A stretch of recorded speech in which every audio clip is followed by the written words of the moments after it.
Hello everyone, welcome to our YouTube channel.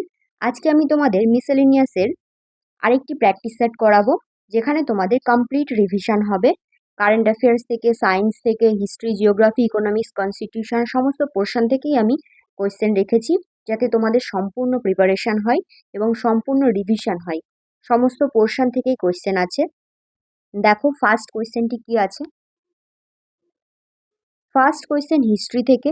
আমি একদম শেষে কারেন্ট অ্যাফেয়ার্স রেখেছি, প্রথমে হিস্ট্রি, জিওগ্রাফি, কনস্টিটিউশন এরকমভাবে সিকোয়েন্স অনুযায়ী আছে। ঠিক আছে, দেখো ফার্স্ট কোয়েশ্চেন হচ্ছে, permanent settlement was introduced in Bengal in which ইয়ার? চিরস্থায়ী বন্দোবস্ত বাংলায় কত সালে প্রবর্তিত হয়েছিল?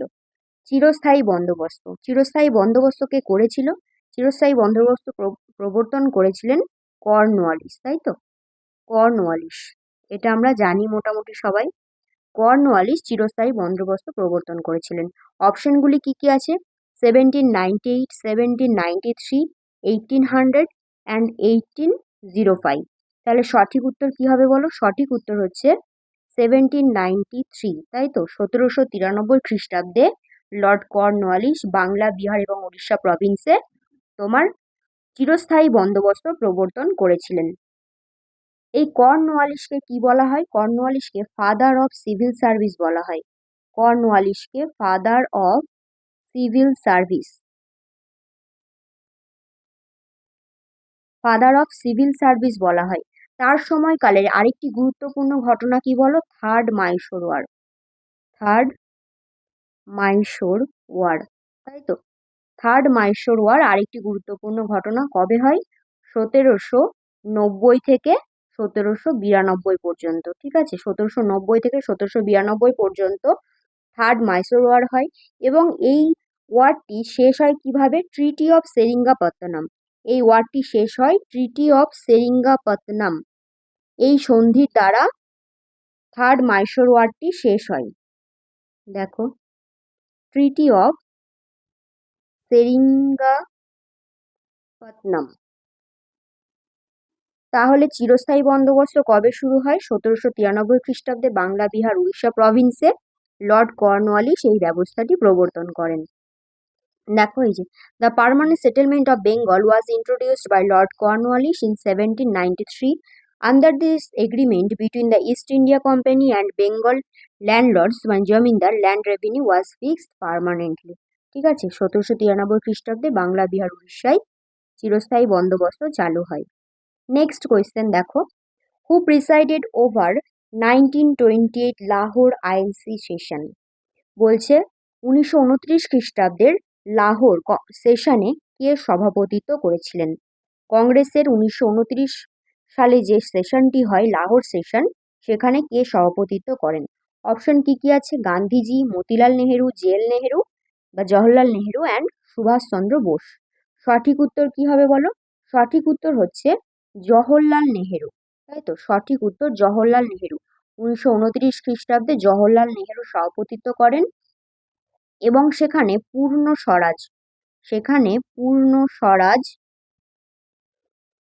স্বরাজ প্রস্তাব গৃহীত হয়। কেন? কারণ তার আগের বছরে 1928 সালে মতিলাল নেহেরু ক্যালকাটা সেশন হয় এবং সেখানে তিনি নেহেরু রিপোর্ট পাবলিশ করেন।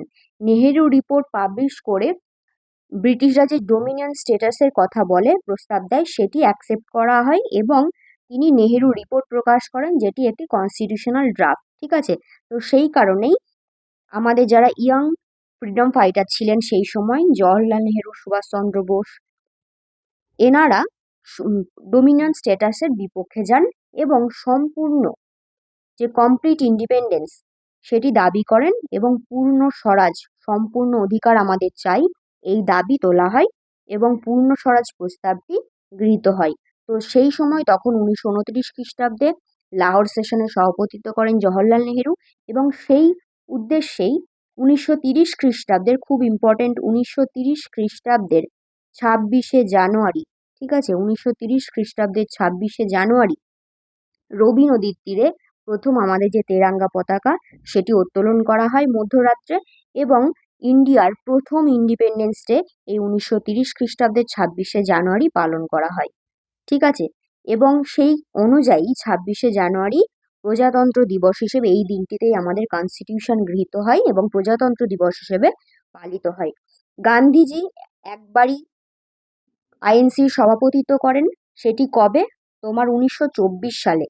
1924 সালে 1924 সালে গান্ধীজি সভাপতিত্ব করেন আইএনসির। কোথায়? বেলগাঁও। বেলগাঁও, ঠিক আছে, বেলগাঁওতে তিনি একবার সভাপতিত্ব করেন 1924 সালে। সুভাষচন্দ্র বোস আমরা জানি, সুভাষচন্দ্র বোস 1938 খ্রিস্টাব্দের হরিপুরে এবং 1939 খ্রিস্টাব্দের ত্রিপুরী অধিবেশনে সভাপতিত্ব করেন। যদিও 1939 খ্রিস্টাব্দে যে ত্রিপুরী অধিবেশন, সেখানে তিনি জয়লাভ করার পরেও তিনি সভাপতিত্ব ত্যাগ করেন, রেজিগনেশন দেন, ঠিক আছে। দেখো এই যে Jawaharlal Nehru presided over the historic Lahore session of India national Congress in December 1929 where the resolution পূর্ণ স্বরাজ বা কমপ্লিট ইন্ডিপেন্ডেন্স ওয়াজ পাসড, যেখানে কমপ্লিট ইন্ডিপেন্ডেন্স এই রেজলিউশনটি পাশ করা হয়, ঠিক আছে, জওহরলাল নেহরুর সভাপতিত্বে। নেক্সট কোয়েশ্চেন দেখো, হু among the following was known as Frontier Gandhi? নিচের কাকে সীমান্ত গান্ধী বা ফ্রন্টিয়ার গান্ধী বলা হয়? অপশন কি কি আছে? খান আব্দুল গফফর খান, হযরত মোহানি, তারপরে আব্দুল কালাম আজাদ, জওহরলাল নেহেরু। সঠিক উত্তর কি হবে বলো? সঠিক উত্তর হচ্ছে খান আব্দুল গফফর খান। খান আব্দুল গফফর খানকে সীমান্ত গান্ধী বলা হয়, ঠিক আছে। তিনি লাল কোর্তা নামে একটি দল গঠন করেছিলেন। আর আবুল কালাম আজাদ 1940 থেকে 46 পর্যন্ত তোমার আইএনসিতে প্রেসিডেন্ট ছিলেন এবং ইয়াংগেস্ট প্রেসিডেন্ট এবং আমাদের first education minister. Jawaharlal Nehru সম্বন্ধে তো বললাম একটু আগে, তিনি আমাদের প্রথম প্রাইম মিনিস্টার স্বাধীন ভারতের। দেখো এই যে Khan Abdul Ghaffar Khan was known as Frontier Gandhi or Badshah Khan. He organized the non-violent Khudai Khidmatgar or red shirts movement in the north west frontier province, ঠিক আছে। তিনি লাল কোর্তা নামে একটি দল গঠন করেন, যেটাই খুদাই খিদমতগার নামে পরিচিত, এবং তাকে কি সীমান্ত গান্ধী বলা হয়। নেক্সট কোয়েশ্চেন দেখো কি, নেক্সট কোয়েশ্চেনও হিস্ট্রি থেকে। আর্য সমাজ বা আর্য সমাজ ওয়াজ এস্টাবলিশড ইন 1875 বাই হুম? মানে 1875 খ্রিস্টাব্দে কে আর্য সমাজ প্রতিষ্ঠা করেন? অপশন কি কি আছে দেখো, রামমোহন রয়, দয়ানন্দ সরস্বতী, স্বামী বিবেকানন্দ আর বিদ্যাসাগর। সঠিক উত্তর কি হবে? সঠিক উত্তর হচ্ছে দয়ানন্দ সরস্বতী, তাই তো। দয়ানন্দ সরস্বতী তিনি 1875 খ্রিস্টাব্দে মুম্বাইতে এই আর্য সমাজ প্রতিষ্ঠা করেন এবং তোমার এটি পরে লাহোরে, ঠিক আছে, এটি পরে লাহোরে তোমার এর যে হেডকোয়ার্টার সেটি এস্টাবলিশ হয়, ঠিক আছে। খুব এটাও, এই প্রশ্নটিও আসে, আর্য সমাজের অফিসিয়াল হেডকোয়ার্টার কোথায় ছিল? লাহোরে। তাহলে আর তার এই দয়ানন্দ সরস্বতীর একটি বিখ্যাত উক্তি আছে। দয়ানন্দ সরস্বতীর বিখ্যাত উক্তিটি হলো back to Vedas, back to Vedas, ঠিক আছে, বেদে ফিরে চলো, বেদে ফিরে চলো। এটি হচ্ছে স্বামী দয়ানন্দ সরস্বতীর একটি গুরুত্বপূর্ণ উক্তি। রাজা রামমোহন রায় তিনি কি ব্রাহ্ম সমাজ প্রতিষ্ঠা করেন। তারপর স্বামী বিবেকানন্দ বেলুড় মঠ প্রতিষ্ঠা করেন 1897 খ্রিস্টাব্দে। আর বিদ্যাসাগর যিনি বহু বিবাহ রদ করার চেষ্টা করেন, তারপরে বাল্য বিবাহ রদ করার চেষ্টা করেন এবং শিশুদের শিক্ষার জন্য তিনি উদ্যোগ নেন। আর কি, তিনি বিধবা বিবাহ চালু করেন, তিনি তার উদ্যোগে বিধবা বিবাহ তিনি চালু করেন। এই যে Dayananda Saraswati established the Arya Samaj in Bombay 1875. He gave the famous slogan go back to the Vedas and authored the book Satyarth প্রকাশ। খুব ইম্পর্টেন্ট, সত্যার্থ প্রকাশ বইটি কে লিখেছিলেন? এই প্রশ্নটি অনেকবার আমরা এক্সামে দেখতে পাই। তো সত্যার্থ প্রকাশ বইটি লিখেছিলেন স্বামী দয়ানন্দ সরস্বতী এবং তিনি 1875 খ্রিস্টাব্দে বোম্বাইতে আর্য সমাজ প্রতিষ্ঠা করেন। আর কি বললাম, তিনি পরে লাহোরে অফিসিয়াল হেডকোয়ার্টার সেটি প্রতিষ্ঠা করেন। নেক্সট কোয়েশ্চেন দেখো, which West Bengal district recorded the lowest literacy rate in 2011 census? বলছে 2011 সালের জনগণনা অনুযায়ী পশ্চিমবঙ্গের কোন জেলায় সাক্ষরতার হার সর্বনিম্ন? অপশন কি কি আছে? অপশন আছে পুরুলিয়া, বাঁকুড়া, উত্তর দিনাজপুর, মালদা। সঠিক উত্তর কি হবে? সঠিক উত্তর হলো উত্তর দিনাজপুর। সঠিক উত্তর উত্তর দিনাজপুর। উত্তর দিনাজপুরে সব থেকে লোয়েস্ট লিটারেসি রেট, সর্বনিম্ন সাক্ষরতার হার দেখা যায়। আর সর্বোচ্চ সাক্ষরতার হার সেটি কোথায়? সেটি হচ্ছে পূর্ব মেদিনীপুর। সেটি হচ্ছে পূর্ব মেদিনীপুর। ঠিক আছে, সেটি হচ্ছে পূর্ব মেদিনীপুর। মনে রাখবে দুটোই, সর্বনিম্ন হচ্ছে উত্তর দিনাজপুর এবং সর্বোচ্চ হচ্ছে পূর্ব মেদিনীপুর। খুব গুরুত্বপূর্ণ দুটি। দেখো, according to 2011 census, Uttar Dinajpur district recorded the lowest literacy rate of West Bengal, আর while the East Medinipur recorded the highest. ঠিক আছে, তোমরা জানো জনগণনার কাজ শুরু হয়ে গেছে। আমাদের আর বেশি দিন 2011 সালে ডেটা পড়তে হবে না, খুব রিসেন্ট আমরা পেয়ে যাব, এবং তখন আমাদের কারেন্ট অ্যাফেয়ার্স হিসেবে আমরা সেই ডেটাটাই তখন পড়বো। এরপরে দেখো নেক্সট কোয়েশ্চেন কি আছে। Which straight separates India from Sri Lanka? বলছে কোন প্রণালী ভারতকে শ্রীলঙ্কা থেকে পৃথক করেছে? অপশন কি কি আছে? Malacca strait, Palk strait, Bering strait, Sunda strait. সঠিক উত্তর কি হবে বলো? সঠিক উত্তর হচ্ছে পাক স্ট্রেট, তাই তো। পাক প্রণালী ভারতকে শ্রীলঙ্কা থেকে পৃথক করেছে। আচ্ছা, আর বাকি যে অপশনগুলো আছে এগুলোও আমরা একটু দেখে নিই কোথায় আসে, কারণ আমাদের স্ট্র্যাটেজিকের জন্য এগুলি খুব ইম্পর্টেন্ট। দেখো, মালাক্কা স্টেট। মালাক্কা স্টেট কোথায় আছে বলো তো? খুব ইম্পর্টেন্ট। মালাক্কা স্টেট তোমার 4টি দেশকে কভার করেছে। ঠিক আছে, ইন্দোনেশিয়া, আমি লিখে দিচ্ছি, তোমরা একটু মনে রেখো বা লিখে নিতে পারো। ইন্দোনেশিয়া, তারপর হচ্ছে তোমার মালয়েশিয়া, মালয়েশিয়া, থাইল্যান্ড, থাইল্যান্ড আর সিঙ্গাপুর। থাইল্যান্ড আর সিঙ্গাপুর। ঠিক আছে, এই মালাক্কা স্টেট 4টি দেশকে কভার করেছে, ইন্দোনেশিয়া, মালয়েশিয়া, থাইল্যান্ড আর সিঙ্গাপুর। মনে রেখো তোমরা সবাই খুব ভালো করে, ইন্দোনেশিয়া, মালয়েশিয়া, থাইল্যান্ড আর সিঙ্গাপুর। এরপরে দেখো বেরিং স্টেট। বেরিং স্টেট এটি কোন কোন কোন দেশকে সেপারেট করেছে? বেরিং স্টেট তোমার রাশিয়া আর আলাস্কা। রাশিয়া আর আলাস্কা। আলাস্কা হচ্ছে নর্থ আমেরিকা, নর্থ আমেরিকার আলাস্কা এবং রাশিয়াকে সেপারেট করেছে বেরিং স্টেট। এরপরে সুন্দা স্টেট। সুন্দা স্টেট কোথায় আছে বলো? সুন্দা স্টেট আছে সুমাত্রা, সুমাত্রা আর জাভা। ঠিক আছে, সুমাত্রা আর জাভা, এই দুটি স্টেটকে পৃথক করেছে সুন্দা স্টেট। তাহলে মালাক্কা স্টেট কি কি বললাম? Indonesia, Malaysia, Thailand, Singapore. Bering strait Russia এবং নর্থ আমেরিকার আলাস্কা। আর সুন্দা স্টেট হচ্ছে সুমাত্রা আর জাভা। আর পাক স্টেট আমাদের ভারতবর্ষ আর শ্রীলঙ্কাকে পৃথক করেছে। দেখো, এই যে পাক স্টেট তামিলনাড়ু রাজ্যের এবং শ্রীলঙ্কার জাফরান জেলার মধ্যবর্তী একটি প্রণালী। এটি উত্তর পূর্বে বঙ্গোপসাগর এবং দক্ষিণ পশ্চিমে পক উপসাগরকে যুক্ত করেছে। এরপরে দেখো কোয়েশ্চেনটি কি আছে। Panchayat Raj was first launched in 1959 in which state? বলছে 1959 সালে কোন রাজ্যে প্রথম পঞ্চায়েতি রাজ ব্যবস্থার সূচনা হয়? কোথায় বলো? অপশন কি কি আছে? ওয়েস্ট বেঙ্গল, রাজস্থান, অন্ধ্রপ্রদেশ, পাঞ্জাব। সঠিক উত্তর হচ্ছে রাজস্থান। রাজস্থানে প্রথম পঞ্চায়েতি রাজ ব্যবস্থার সূচনা হয় 1959 সালে। কোথায়? নাগর ডিস্ট্রিক্ট। ঠিক আছে, নাগর ডিস্ট্রিক্ট। নাগর ডিস্ট্রিক্টে প্রথম রাজস্থানের পঞ্চায়েতি রাজ ব্যবস্থার সূচনা হয়।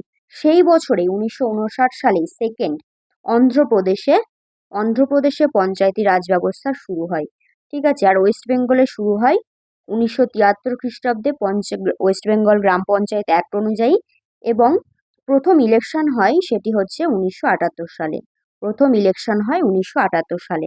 আচ্ছা, পঞ্চায়েত সিস্টেম কবে শুরু হয় ভারতবর্ষে অফিসিয়ালি? অফিসিয়ালি তোমার কততম অ্যামেন্ডমেন্ট বলো?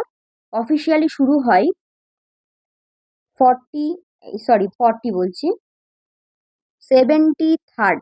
ঠিক আছে, 73rd অ্যামেন্ডমেন্ট অ্যাক্ট। কত সাল? 1992। ঠিক আছে, 73rd অ্যামেন্ডমেন্ট 1992। সেই সময় এই অ্যামেন্ডমেন্টের মাধ্যমে 1992 সালে সমগ্র ভারতবর্ষে অফিসিয়ালি পঞ্চায়েতি রাজ ব্যবস্থা এস্টাবলিশ হয়। এবং এই পঞ্চায়েতি রাজ সিস্টেম কত নাম্বার পার্টে আছে বলো? 9 পার্টে আছে, ঠিক আছে। আর শিডিউল হচ্ছে 11 শিডিউল। আর্টিকেল কত? আর্টিকেল হচ্ছে 243 থেকে 243-এর এই ইনফরমেশনগুলো খুব ইম্পর্টেন্ট, মনে রাখবে। অ্যামেন্ডমেন্ট কত সালে হয় এটি তো খুবই ইম্পর্টেন্ট, কত নাম্বার পার্টি আছে, শিডিউল আছে, খুবই ইম্পর্টেন্ট। 73rd অ্যামেন্ডমেন্ট অ্যাক্ট 1992, তারপরে তোমার পার্ট হচ্ছে 9, শিডিউল হচ্ছে 11, আর্টিকেল হচ্ছে 243 থেকে 243-এর খুব ইম্পর্টেন্ট। দেখো এই যে Panchayati Raj system was first inaugurated by prime minister Jawaharlal Nehru on October 2nd, 1959 in Nagaur district of Rajasthan, Andhra Pradesh, and second Andhra Pradesh adopted, ঠিক আছে। তাহলে প্রথম কোথা হয়? রাজস্থানে, এবং দ্বিতীয়বার অন্ধ্রপ্রদেশে। আর 1992 সালে পুরো ভারতবর্ষের অফিসিয়ালি পঞ্চায়েতি রাজ সিস্টেম শুরু হয়। নেক্সট কোয়েশ্চেন দেখো, which amendment lower the voting age from 21 to 18? বলছে কোন সংবিধান সংশোধনীর মাধ্যমে ভোটাধিকারের বয়স 21 থেকে কমিয়ে 18 করা হয়?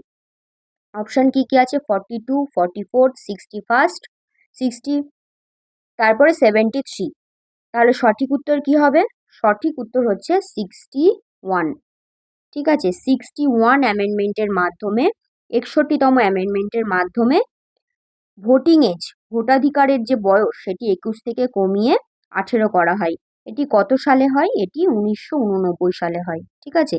61তম অ্যামেন্ডমেন্ট 1989 সালে।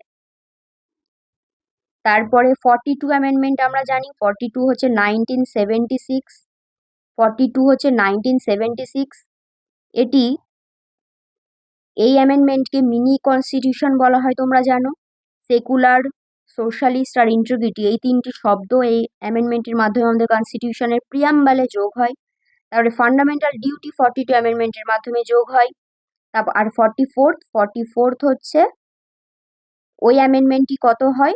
1978, তাই তো। এই অ্যামেন্ডমেন্টটি হয় 1978-এ, এবং এই সময় আমাদের fundamental right two property delete করা হয়, এবং 300 এ আর্টিকেলে যুক্ত করা হয়, এবং এটিকে লিগাল রাইট করা হয়। আর 73rd অ্যামেন্ডমেন্ট অ্যাক্ট পঞ্চায়েতি রাজ সিস্টেমের সাথে যুক্ত। দেখো এই যে 61st কনস্টিটিউশনাল অ্যামেন্ডমেন্ট অ্যাক্ট 1988 বা 1989 ধরা হয়, তোমার amended article 326 of the constitution, যেখানে ভোটাধিকারের কথা বলা হয় এবং ভোটাধিকার 21 থেকে 18 করা হয়। দেখো নেক্সট কোয়েশ্চেন কি আছে? Goods and service tax, GST, তাই তো, ওয়াজ ইন্ট্রোডিউসড অন, পণ্য এবং পরিষেবা কর সেটি কবে চালু হয়? অপশন কি কি আছে? অপশন আছে 1 এপ্রিল 2017, 1 জুলাই 2017, 8 নভেম্বর 2016, 1 জানুয়ারি 2018। তো সঠিক উত্তর হচ্ছে 1 জুলাই 2017, 2017 সালের 1 জুলাই। কত? 101তম অ্যামেন্ডমেন্টের মাধ্যমে, 101তম অ্যামেন্ডমেন্টের মাধ্যমে 2016 সালের এটা অ্যামেন্ডমেন্টই 2016 সাল, কিন্তু ইন্ট্রোডিউস হয় 1 জুলাই 2017, ঠিক আছে। 101তম অ্যামেন্ডমেন্ট 2016 জিএসটি কাউন্সিল, আর তোমার শুরু হয় কবে? 1 জুলাই 2017, খুব ইম্পর্টেন্ট। দেখো এই যে goods and service tax was implemented on India on for July 1st, 2017 through the Act 101 Constitutional Amendment Act, replacing the host of the indirect tax. Indirect tax এর পরিবর্তে জিএসটি চালু হয়। এরপরে কোয়েশ্চেন দেখো, which gland is known as the master gland in humans? বলছে মানব দেহের কোন গ্রন্থিকে প্রভু গ্রন্থি বলা হয়? অপশন কি কি আছে? Thyroid gland, adrenal gland, pituitary gland, আর প্যানক্রিয়াস। তাহলে সঠিক উত্তর কি হবে বলো? সঠিক উত্তর হচ্ছে পিটুইটারি গ্ল্যান্ড। পিটুইটারি গ্রন্থিকে মাস্টার গ্ল্যান্ড বা প্রভু গ্রন্থি বলা হয়। এই অ্যাড্রিনাল গ্রন্থিকে কি বলা হয়? অ্যাড্রিনাল গ্রন্থিকে এমার্জেন্সি গ্ল্যান্ড বলা হয়, বা আপাতকালীন হরমোন এখান থেকে অ্যাড্রিনালিন নিঃসৃত হয়, সেই জন্য এটাকে আপাতকালীন গ্রন্থি বলা হয়। আর প্যানক্রিয়াস একটি মিশ্র গ্রন্থি, থাইরয়েড গ্রন্থি থেকে থাইরক্সিন হরমোন নিঃসৃত হয়।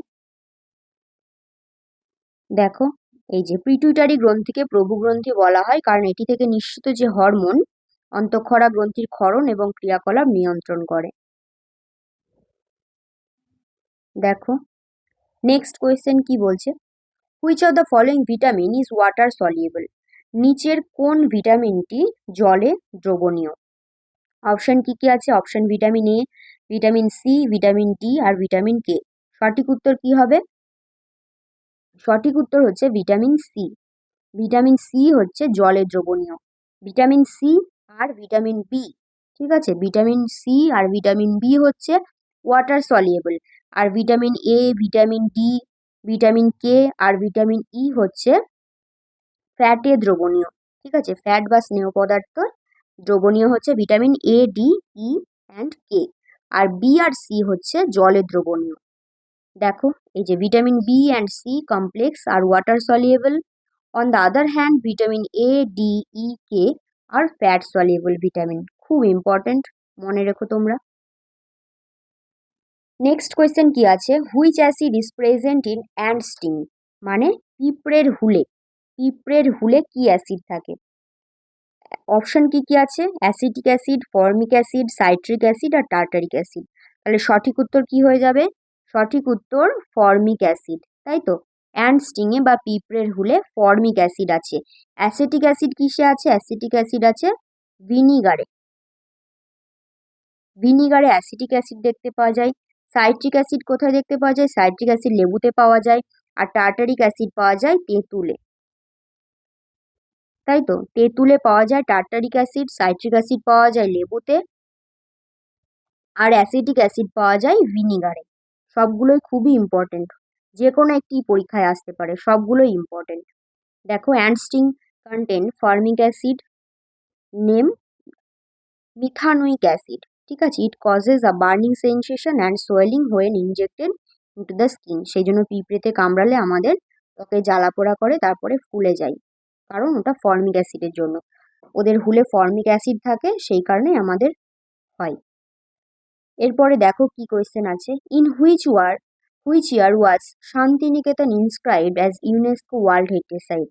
কত সালে শান্তিনিকেতন ইউনেস্কো ওয়ার্ল্ড হেরিটেজ সাইটের স্বীকৃতি পায়? কত কত অপশন আছে দেখো, 2021, 2022, 2023 আর 2024। সঠিক উত্তর কি হবে? সঠিক উত্তর হলো 2023।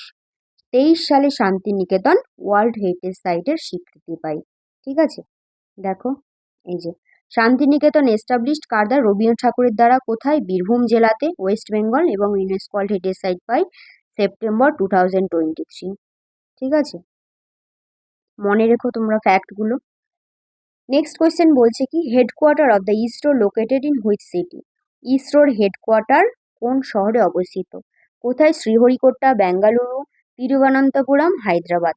তাহলে সঠিক উত্তর কি হবে? সঠিক উত্তর হচ্ছে ব্যাঙ্গালুরু। ব্যাঙ্গালুরুতে ইসরোর হেডকোয়ার্টার অবস্থিত, ঠিক আছে। আর শ্রীহরিকোটাতে রকেট লঞ্চিং স্টেশন। শ্রীহরিকোটা হলো রকেট লঞ্চিং স্টেশন, আর হেডকোয়ার্টার সদর দপ্তর যেটি, সেটি কিন্তু ব্যাঙ্গালুরুতে। দেখো, এই যে Indian space research organisation ISRO headquarter in Bengaluru, Karnataka, ঠিক আছে। It was establish on August 15, 1969। এটি কবে এস্টাবলিশড হয় তাহলে?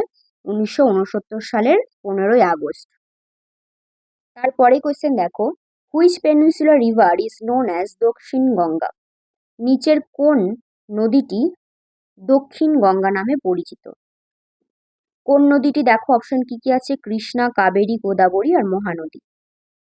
সঠিক উত্তর কি হবে? সঠিক উত্তর হচ্ছে গোদাবরী, তাই তো। গোদাবরীকে দক্ষিণ গঙ্গা বা বৃদ্ধ গঙ্গা বলা হয়। আর কৃষ্ণা বলছি, কাবেরী, কাবেরী নদীকেও কিন্তু গঙ্গা অফ সাউথ বলা হয়। কাবেরী নদীকেও কিন্তু গঙ্গা অফ সাউথ বলা হয়। কোন দিক থেকে? পবিত্রতার দিক থেকে, ঠিক আছে। পবিত্রতার দিক থেকে কাবেরী নদীকে গঙ্গা অফ সাউথ বলা হয়। আর গোদাবরী নদীকে দৈর্ঘ্যের দিক থেকে, যেহেতু পুরো ভারতবর্ষের দীর্ঘতম নদী গঙ্গা এবং দক্ষিণ ভারতের দীর্ঘতম নদী গোদাবরী, তো সেই কারণে গঙ্গার সাথে তুলনা করা হয়। আর আমরা গঙ্গাকে পবিত্র নদী হিসেবে মানি, তো পবিত্রতা দিক থেকে দক্ষিণ ভারতে কাবেরী নদীকে গঙ্গার সঙ্গে তুলনা করা হয়, মনে রাখবে তোমরা। গোদাবরী নদীটি কোথায় থেকে সৃষ্টি হয়? গোদাবরী নদীটি মহারাষ্ট্রের মহাবালেশ্বর পিক থেকে এর সোর্স। আর কৃষ্ণা নদীরও মহারাষ্ট্রের মহাবালেশ্বর পিক থেকে সোর্স, দুটো কিন্তু সেম, মহাবালেশ্বর পিক থেকে সোর্স। কাবেরী নদীর সোর্স হচ্ছে ব্রহ্মগিরি, ঠিক আছে, কাবেরী নদীর সোর্স হচ্ছে কর্ণাটকের ব্রহ্মগিরি। আর মহানদী হচ্ছে ছত্তিশগড়ের সিহোয়া থেকে এর সোর্স। দেখো, Godavari is the largest peninsular river in India. Due to its large size and extent it is also known as Dakshin Ganga আর বৃত্তগঙ্গা, ঠিক আছে। এর লার্জ সাইজ এবং এক্সটেনশনের জন্যই গঙ্গার সঙ্গে তুলনা করা হয়েছে। নেক্সট দেখো কি আছে question, who author the famous Bengali drama Nil Darpan? বলছে ফেমাস যে বেঙ্গলি নাটক নীল দর্পণ কে রচনা করেন? কি কি অপশন আছে, আর এন টেকার মানে রবীন্দ্রনাথ ঠাকুর, সুবোধ ঘোষ, ডিএল রয়, দ্বিজেন্দ্রলাল রয় এবং দীনবন্ধু মিত্র। সঠিক উত্তর আশা করছি তোমরা সবাই জানো, কি হবে বলো? সঠিক উত্তর হচ্ছে দীনবন্ধু মিত্র, তাই তো? সঠিক উত্তর হচ্ছে দীনবন্ধু মিত্র। দীনবন্ধু মিত্র অরিজিনালি নীলদর্পণ নাটকটি লেখেন এবং নীলদর্পণ নাটকে নীলকর সাহেবদের, আমাদের ভারতবর্ষের কৃষকদের উপরে যে নীলকর সাহেবদের অত্যাচার ছিল সেই অত্যাচারের বিষয়ে তিনি লেখেন এবং নীল বিদ্রোহটি বর্ণনা করেন। পরে মাইকেল মধুসূদন দত্ত এটি ইংরেজিতে অনুবাদ করেন। দেখো এই যে Nil Darpan was written by Dinabandhu Mitra in 1860, depicted the brutal exploitation of Bengal peasants by indigo planters. It was translated into English by Michael Madhusudan Dutta. এটি মাইকেল মধুসূদন দত্ত ইংরেজিতে ট্রান্সফার করে। এই প্রশ্নটিও অনেকবার এসেছে। নীলদর্পণ নাটকটি কে ইংরেজিতে অনুবাদ করেন? মাইকেল মধুসূদন দত্ত। এর পরের কোয়েশ্চেনটি দেখো, what is the normal pH range of human blood? Human ব্লাডের যে পিএইচ মাত্রা সেটি কত? হিউম্যান ব্লাড ক্ষারকীয়, তো পিএইচ 7-এর বেশি, তো কত হবে? 7.35 থেকে 7.45। এটি হচ্ছে হিউম্যান ব্লাডের পিএইচ রেঞ্জ, ঠিক আছে। খুব ইম্পর্টেন্ট একটি প্রশ্ন, খুব ইম্পর্টেন্ট, অনেক পরীক্ষাতে এসেছে। মানবদেহের রক্তের পিএইচ ভ্যালু কত? এই যে 7.35 থেকে 7.45, এটি মৃদু ক্ষারকীয়, স্লাইটলি অ্যালকাইন। এরকম প্রশ্নও আসে যে মানবদেহের রক্ত ক্ষারকীয় না আম্লিক, এরকম ভাবেও আসে, তো ক্ষারকীয় মনে রাখবে। এরপরে দেখো, Kaziranga national park was situated in which state? Kaziranga জাতীয় উদ্যান কোন রাজ্যে অবস্থিত? কাজিরাঙ্গা ন্যাশনাল পার্ক কোন রাজ্যে অবস্থিত? কাজিরাঙ্গা ন্যাশনাল পার্ক আসামে অবস্থিত, ঠিক আছে। কাজিরাঙ্গা ন্যাশনাল পার্কটি কোথায় অবস্থিত? আসামে অবস্থিত। আসামে আরও কয়েকটি ন্যাশনাল পার্ক আছে, কী কী আছে বলো? ডিব্রু সৈখোয়া, মানস, নামেরি, রাজীব গান্ধী ওরাং, দিহিং পটকাই। এইগুলো হচ্ছে সব আসামের ন্যাশনাল পার্ক। কী কী বললাম? ডিব্রু সৈখোয়া, মানস, নামেরি, রাজীব গান্ধী ওরাং আর দিহিং পটকাই। বিহারে একটি তোমার ন্যাশনাল পার্ক আছে, কি? বাল্মীকি। বিহারে একটি ন্যাশনাল পার্ক আছে বাল্মীকি। নাগাল্যান্ডেও একটি ন্যাশনাল পার্ক আছে, কি? ইনটানকি, ঠিক আছে, ইনটানকি। আর মেঘালয়েও তোমার ন্যাশনাল পার্ক আছে দুটি, একটা হচ্ছে বালপাকরাম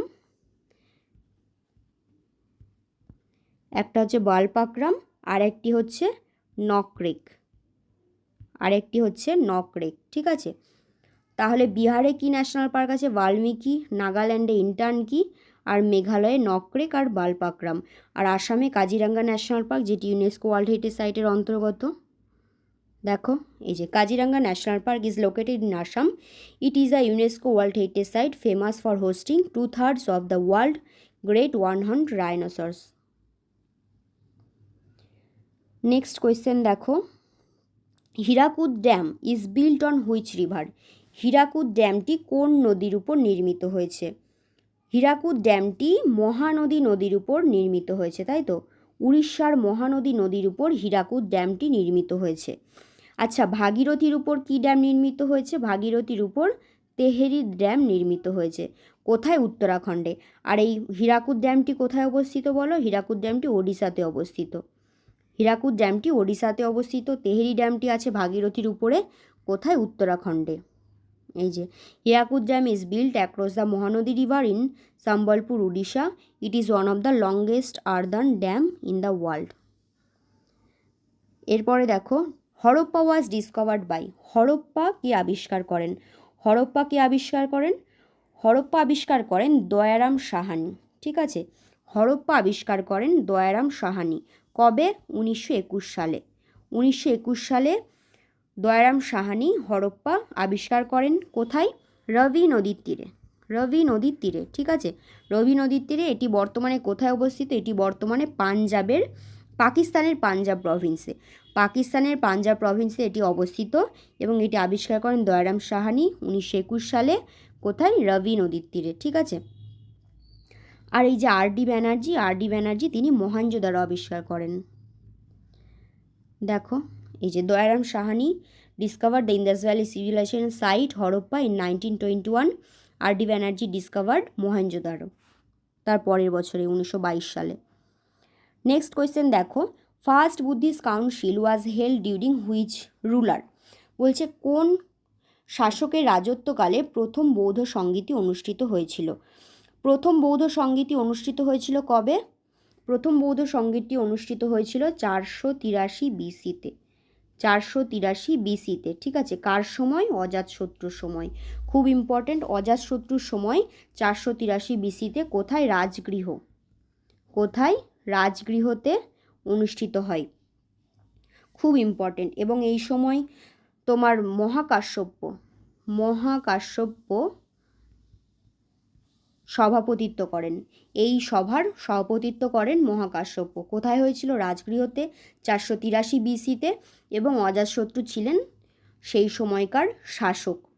অশোকের আমলে থার্ড বুদ্ধিস্ট কাউন্সিল হয়।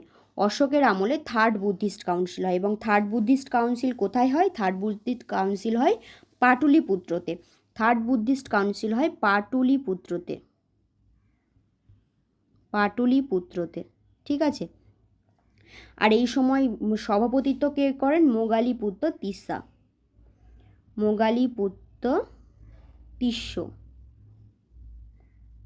মোগালিপুত্র তিস্সো হচ্ছে থার্ড বুদ্ধিস্ট কাউন্সিলের সভাপতিত্ব করে। সেকেন্ড বুদ্ধিস্ট কাউন্সিল কার সময় হয়? সেকেন্ড বুদ্ধিস্ট কাউন্সিল হয় কালাশোকা। কালাশোকা সময়কালে সেকেন্ড বুদ্ধিস্ট কাউন্সিল হয়। কোথায় হয়? বৈশালীতে হয়। এবং সভাপতিত্ব কে করেন? সবকামী। আর ফোর্থ বুদ্ধিস্ট কাউন্সিল খুব ইম্পর্টেন্ট, কার সময় হয় বলো? কনিষ্ক। কনিষ্কর সময় হয় ফোর্থ বুদ্ধিস্ট কাউন্সিল। কোথায় হয়? কাশ্মীরে। এবং সভাপতিত্ব কে করেন? সভাপতিত্ব করেন বসুমিত্রা। দেখো এই যে ফার্স্ট বুদ্ধিস্ট কাউন্সিল 483 বিসিতে হয় রাজগৃহতে। এবং অজাতশত্রু, হরিয়াঙ্কা ডাইনেস্টির রুলার অজাতশত্রু। হরিয়াঙ্কা ডাইনেস্টির প্রতিষ্ঠাতাকে বিম্বিসার, ঠিক আছে।